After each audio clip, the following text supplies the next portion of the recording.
자, 그럼 두 번째 주제로는 수자원에 대해서 한번 확인해 보도록 하겠습니다. 수자원은 사람이 살아가는데 활용하는 물을 말합니다. 농사를 짓거나 우리가 물을 마시거나 샤워를 하거나 빨래를 하거나 설거지를 할 때 사용되는 모든 물을 다 우리는 수자원이라고 하는 것입니다.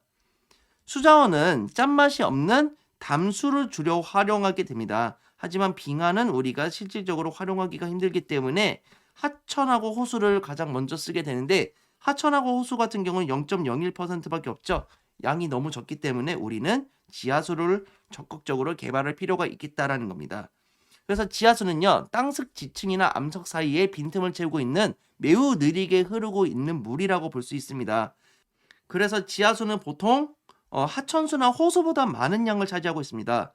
하천수나 호수 같은 경우는 지구상에 있는 물의 약 0.01%밖에 안 되는데, 지하수는 무려 76배인 0.76%나 있다는 것을 확인할 수 있죠. 그리고 빗물이 지층의 빈틈으로 스며들어서 채워지기 때문에 지속적으로 활용할 수 있는 겁니다. 그래서 우리가 먹는 식수로도 많이 활용하고 있죠. 삼다수, 백산수 이런 걸로도 활용하고 있고, 온천 같은 걸로도 활용을 하고 있습니다. 특히 일본의 온천이 상당히 많이 발달되어 있는 것도 확인할 수 있습니다.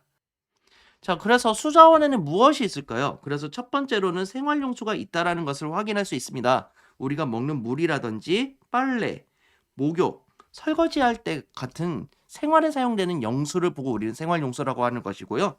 농업용수 같은 경우는 우리가 보통 농사를 짓고 있죠. 변원사나 밭농사 이런 걸 지을 때도 사용이 되는 거고, 소나 돼지, 닭 같은 걸 키울 때, 가축을 키울 때 사용되는 이런 것도 농업용수라고 볼 수 있습니다. 그리고 나무라든지 꽃을 키우는 것도 원예에 관련된 것도 바로 농업용수라고 볼 수 있겠죠.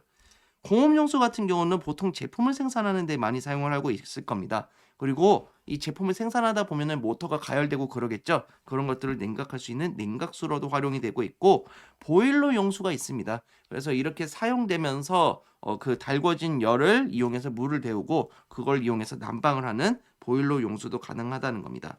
마지막으로 유지 용수가 있는데요. 유지 용수는 보통 하천을 유지한다든지 수질 개선이나 가뭄 대비를 하기도 합니다. 그래서 댐이라든지 저수지 같은 경우도 여기에 해당된다고 볼 수 있겠습니다. 그래서 수자원에는 생활용수, 농업용수, 공업용수, 유지용수가 있다는 점을 확인해 두시면 되겠습니다. 결국엔 물은 엄청나게 중요합니다. 수자원의 개발과 함께 물의 오염을 방지를 해야 되고요. 물을 절약하여 효율적으로 활용하려는 노력이 꼭 필요하다는 점을 기억해 두시면 되겠습니다.